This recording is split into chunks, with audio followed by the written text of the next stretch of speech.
Chapter 20. The next day in the yard, as I walked to my area, I could see all of the inmates pointing and whispering. In prison, it's a good and bad feeling when the other inmates are doing this. When I reached our turf, the Brotherhood greeted me with open arms as their new leader. Stallone walked up and gave me a big hug and said, "It's time, my brother." Wasn't killing Slade enough, I thought? What is it now that I have to do? Stallone motioned to the picnic table and said for me to sit.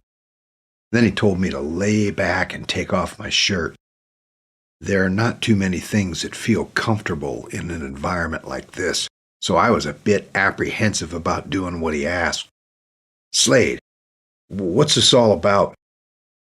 "It's time to show your colors and receive your Brotherhood mark. Showtime, all Brotherhood proudly displays their loyalty by wearing a nice Brotherhood tattoo." Oh, hell, I knew my old man would be pissed, and my mom wasn't going to be too thrilled either. I could hear my father now. "Ellis, that's the stupidest thing you've ever done." He didn't usually mince words when it came to stuff like this. When I had my earring put in my left ear, the jokes and harassment were non-stop. It wasn't long and my mark was complete. It was all black and about 2 inches high, all the way across my stomach. It simply read, Brotherhood. "That's it, Showtime, I'm done and you're official." Everyone in the area stood as if to give me the Brotherhood salute, and I acknowledged the group by simply nodding my head. After the salute, everybody went back to business as usual. I felt like a bit of a fish out of water because I wasn't really sure what I was supposed to be doing. Stallone jumped right in there and helped guide me in the right leadership direction. "Have you decided what the Brotherhood's cut will be on cigarettes, drugs, and weapons?" "What it used to be, Stallone. It was a 60-40 split. I think it should be a 65-35 split." I agreed. Done. I could hear in the distance someone calling, "Showtime!" trying to get my attention. If you were a peon, it was never okay to approach someone at my level. The message was eventually passed on that I had a visitor through the wall of hardened guerrillas that protected me. I made my way into the common visiting area and waited until the guard brought them in. "Chev!" I jumped up and gave him a big hug. Chev jumped back. "Dude, what are you doing?" I just smiled and said, "It's showtime to you." Chev looked a bit puzzled. "Sit down, let's talk, Chev. It's great to see you. What's going on in the free world?" "Well, it has quieted down quite a bit since they sent you to the Skull, although a bunch of people just up and disappeared without a trace. Sounds like Remedy's back in action now that I'm gone, Chev. I learned in here that Remedy is a pretty feared thing all the way around, because it makes people disappear. However, Chev, my knowledge of Remedy has made me the king in this place. Plus, I'm ashamed to say that I actually killed someone." Chev reacted loudly. "What?" "Shh." Everyone in the visiting room looked over at us. "Chev, would you be quiet? What did you do, Ellis?" "Chev, I can't get into that right now, but it's put me in a position that I may be able to help myself. And I can't have anybody find out about the fact that it was me that killed this guy." "Well, Ellis, I told you that I have a plan, and I do. I can also let you in on a little secret, but I can't tell you the whole story. It would just be simply too dangerous right now." I leaned forward on the table as if to listen harder. Chev looked around for eavesdroppers, and when the coast was clear, he said, "I know this will be hard to believe, but one of the people that you thought was dead is not." "Who?" "Ellis, I can't tell you because it could jeopardize my entire plan and everyone's safety." "Are you kidding me, Chev? That's like torture for me sitting with only time on my hands." "I know, Ellis, but you have to trust me that you can't know right now." With great hesitation, I said, "All right. You can tell me later. Have you heard anything about little Sarah?" "No, I wish I could tell you something, but Ames keeps her pretty out of sight. Bringing up little Sarah reminded me that with my newfound power, I could probably get the guards to give me my picture of Sarah and little Sarah back from my cell. Shep, what is this plan that you have? Ellis, you have to trust me. And telling you could only put you in harm's way. The guard walked over and announced that it was time for visitors to leave. Chev and I shook hands, and I made my way back to the other world. As soon as I walked into my cell, I was greeted by Stallone. Hey, what's up, Roomy? I stepped back a bit. Roomy? Yes, I knew Showtime that you'd choose me, so I just had to move me right in. Stallone, you'd move in knowing I killed my last cellmate? No worries on that one. I pulled the trigger, and I know that you only did what you had to do. By the way, who are you talking to in the visitors area? Oh, he's a friend of mine, Stallone, that I grew up with. Well, get rid of him, Showtime. He's not one of us, and he could be trouble if you let your mouth run. Whoa, wait a minute. Stallone, he might be my only help on the outside to get me out of this hellhole. Get out? Ellis, you aren't ever going to get out of here. You are part of the Brotherhood. The only way out is death. Do we understand each other? Yes. Good. Now that we have that understood, we have a bit of a problem that needs your attention, Showtime. What's that, Stallone? The guards have issues that need your attention, so you'll be meeting with them right away. Stallone motioned for me to follow him. We walked right through the main floor into the boiler room. The guards were waiting for us when we walked in. They didn't even address Stallone, but looked right at me. The biggest guard said, Showtime, we have a few problem inmates that need to be taken care of. No problem, I calmly replied, but I want my picture for my stuff. We don't do deals with cons, Paige. You do now, or I'll expose this entire Remedy thing and all of this backdoor dealing that you have going on. The big guy smiled with his best poker face. If you want to call my bluff, go ahead, because I've already laid it out to an unknown party. And if something happens to me, something happens to you. Stallone looks at me like I have balls the size of grapefruits. The big guard laughs, looks at Stallone. I like this guy, he's a spunky little kid. Stallone looks a bit sheepish at the guard and at me as we continue our stare down. Stallone, you know the details. Get it done, barks the guard. We turn to walk out and I reiterate, no picture, no deal. Once we break the room where they can't hear us anymore, Stallone whispers, are you nuts? You could get us both killed. Shut up, Stallone. If they were going to kill me, they would have already done it. I know too much, and they're afraid to touch me because they don't know who I've told, so they're keeping me here out of harm's way. How do you know that for sure, Showtime? You don't need to worry about that, Stallone. You just need to follow orders. I no sooner finished my sentence than a guard walked in and handed me my folding picture and walked out. I clenched it in my hand and closed my eyes. Stallone, get out. I need to be alone for a minute. After he left, I slowly opened the frame and took in my two angels. I looked at the pictures and could see how much little Sarah looked like her mommy. God, I miss them. I put the picture on the shelf so I could wake up every day and see their faces. Stallone came back in and looked at the new pictures. Almost like a double take, he bent and looked much harder at the picture of Sarah. Hey, Showtime, I know her. You don't know her, Stallone. Yes, I do. How do you know her? I've seen her here, and I've seen her here recently. I started to get mad. You have not seen her, Stallone, because she's dead, and that's the end of it. Stallone put his hands out and said, okay, boss, whatever you say, Showtime. Listen, we have to take care of that little matter for the guards as they requested. What is it that we need to do, Stallone? Nothing big, just a few that aren't paying their debts or giving the right percentage back from the sales aspect of our business. You know, logistical stuff. What is it that we have to do? There's only one answer for people that don't play by the rules here. But I can't have it done without your permission. Showtime. Are you saying that I have to give the word that they die? I didn't say that. And I won't say that out loud. Stallone winks. Has to be done, Showtime.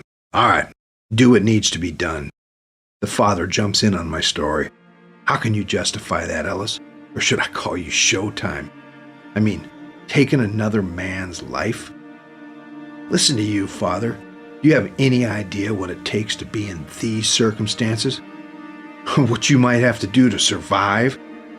No, I don't, son, but I just cut the father off. Listen, if you haven't been in these circumstances and you can't talk about it, people that judge people like me are a stone's throw away from being a criminal themselves. Let's just say that someone attacked your child, and if you run to their defense but killed the attacker by accident, you're still a killer. And if you don't prove that it was self-defense, you are a killer. I learned in this country that you talk a good game about being innocent until proven guilty. That's a crock, Father. The public media and the system will lynch the heck out of you before they know anything about your guilt or innocence. It's a sad thing, Father, about people. They love to silently tear people apart. I bet God is pretty disappointed in that behavior. The whole situation in prison changed me forever, Father, and there's no going back. This entire nightmare altered who I am completely. I had no choice but to grow up real quick. Son, how do you feel about ending someone's life? I felt awful, but I also was completely numb about it because I knew life had pushed me into a me-or-them situation. Father, I used to think everything in life was so black and white, and I had all the answers. Now that I'm older, and the more experienced I get, the less I know. Life has a way of changing who you are in a split second, and there isn't a damn thing you can do about it. My life is nowhere near where I thought it might be, nor is it even close to as good as I imagined. Father, you have me thinking about the whole Lord thing. It is the one thing that I haven't tried. I'm just worried because I have so much to be forgiven for. Now that's what I like to hear, son. Father, I'm not saying that I'm not still pissed at these people for what they've done. I'm not a very good turn-the-other-cheek person, if you know what I mean. I do, son. But like I said, it's not too late, and God still has a few twists in this story up his sleeve, I'm sure. Well, considering I only have hours to live, I hope he comes through soon.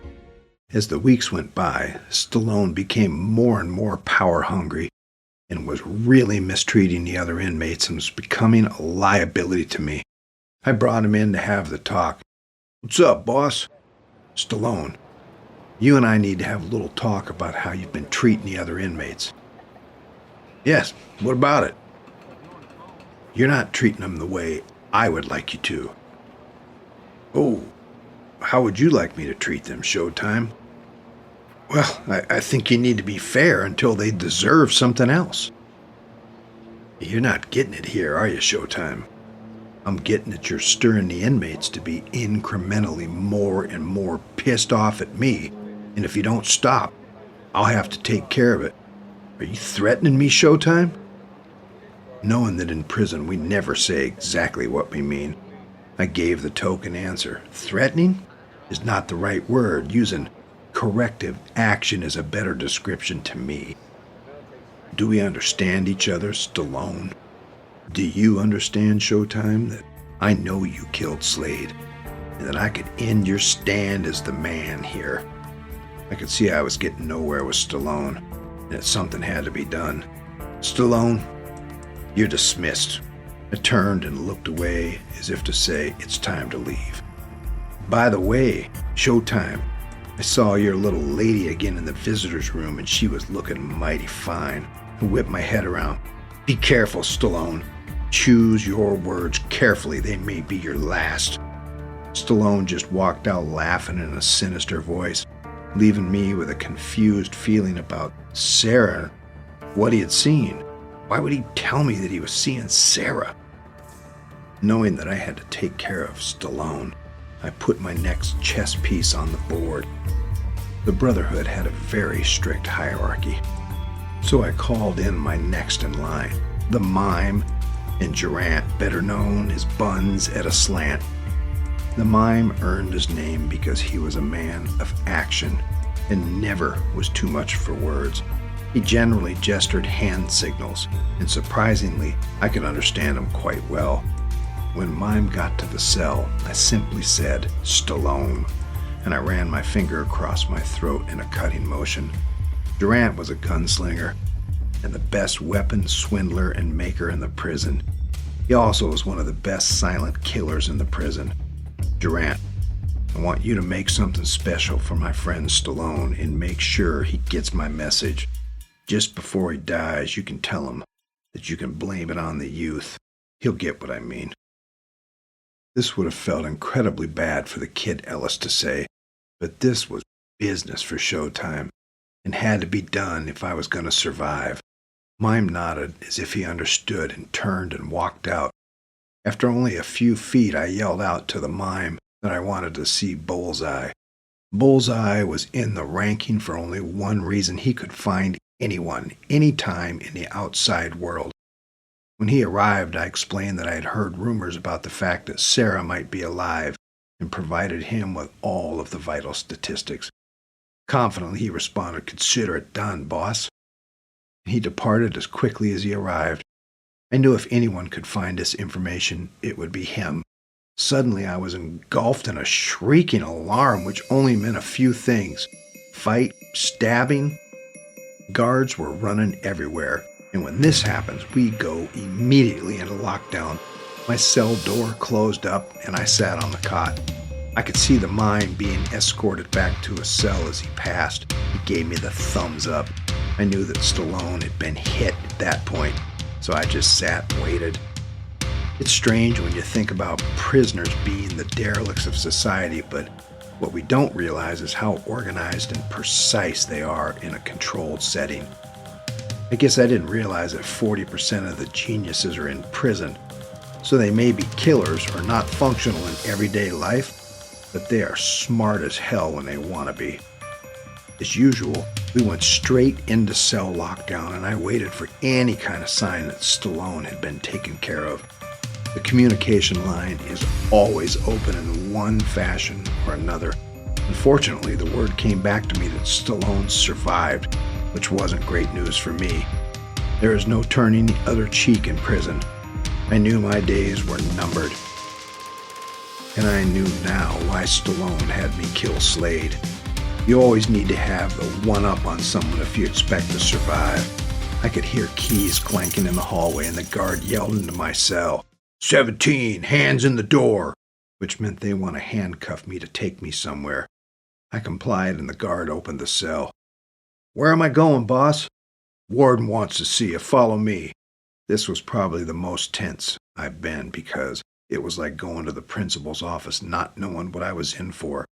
Did Stallone squeal like the little pig that he was, or was I in for something entirely different? The guard took me into the warden's office, and usually the guard will stay the entire time with a prisoner, but the warden immediately dismissed the guard after he took off my handcuffs, and he got down to business.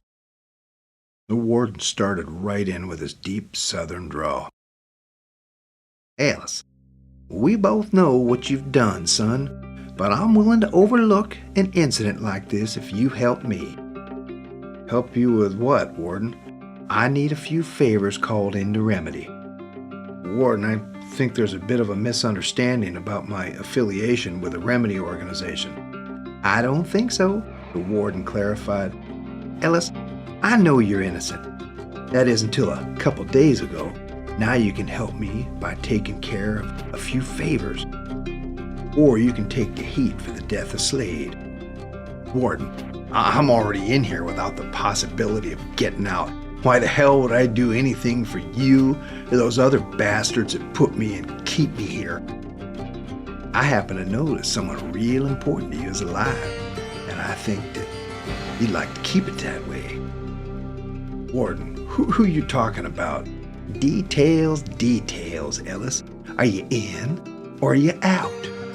"I think, Warden, that I'd like things to be a bit more favorable to me before I decide.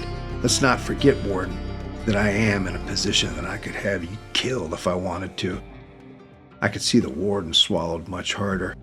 "Is that so?" said the warden. "Well, sure," and I smiled. "You know that I could bury Remedy and everyone in on it. So why wouldn't I be able to have your name on there as well? Warden, I have to assume that you know much more than you lead on to know, because you allowed them to put me in here without a trial, without a jury, without a reason. That is why you had me set up on this Slade thing. So now you do have something on me, but things are never as simple as they seem because I have something on you." "You do? What might that be, Ellis?" Details, Warden. Isn't that what you said? I just figured out that you're making money off Remedy, putting people like me in prison, no questions asked. Here's how it's going to work.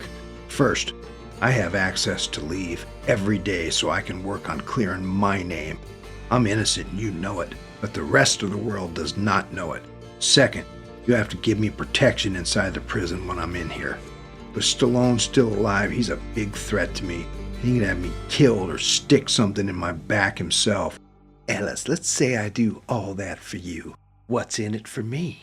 I keep your little money train from Remedy alive, and you get to live as well. If I can get rid of Remedy, then I'll make sure that you are not part of its demise. You drive a hard bargain, Ellis, but I think I can agree to your terms. I hope your terms include taking care of my favor as well. The warden handed me a piece of paper with some names on it, and I put it in my pocket without looking at it. The warden yelled for the guard and immediately came into the office to take me back. "Officer, set Mr. Page up in the C block." "Yes, sir," the guard answered. I already knew that the C block was protective custody and would keep me out of the general population, but I also knew that this is where all the crazies were, which wouldn't lend itself to much sleep for me. As we walked into the C block, it was almost like fish day all over again, only this time God knows what was being flung my way. Prisoners couldn't reach me with any of it, but I guess it was a combination urine, crap, and who knows what cocktail that was wrapped in toilet paper to give it distance and accuracy when they threw it. Plus, it would splatter when it hit someone. The guard took his keys and opened a door. The guard put his hand on my back and pushed me in. "Home sweet home, Page." I walked into my new cell and felt relaxed for the first time since I had been here, because I knew no one could touch me in isolation. A lot of people have a problem with this, but not me. This was just like being at home and not saying a word to my parents just because I was a stupid teenager. My parents would ask me questions, and my stock answer was, "Huh?" And then maybe I'd grunt a few times and walk away.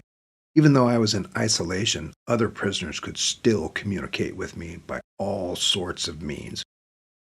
Most prisoners pass things by what they call a fishing line. You could pass a note by throwing it on the floor and using your weighted fishing line to grab it and pull it into your cell. Or you could just yell things like they were doing to me now.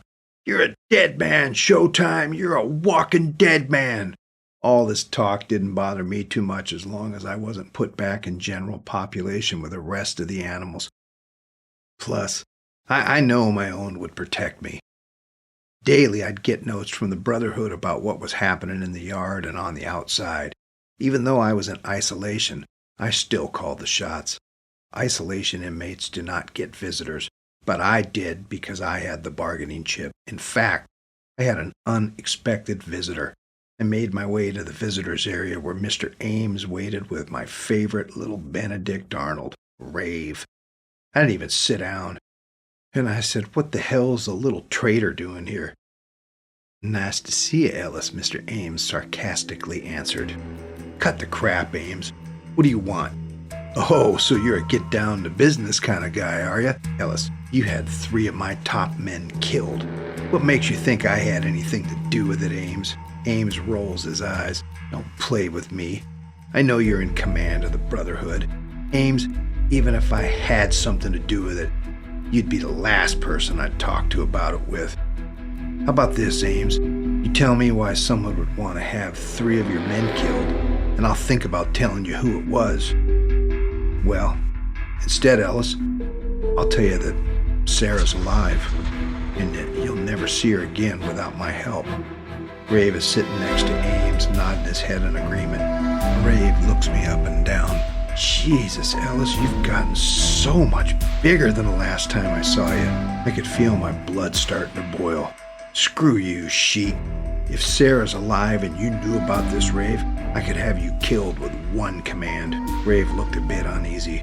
Ames butts in. Let's calm down a little. Nobody needs to kill anyone. Here's the deal, Ellis. You call off the dogs, I give you Sarah. A lot of good that'll do, Ames. If I'm in prison and there's no chance of me getting out, and if I do, you'll have me killed. I knew right then and there that if I had any chance of seeing Sarah again, that I had to take care of Ames, and I would have to take care of him myself. This was a task that I could not leave to chance like Stallone. I'd have to do it myself. Ames, how do I even know that Sarah's alive?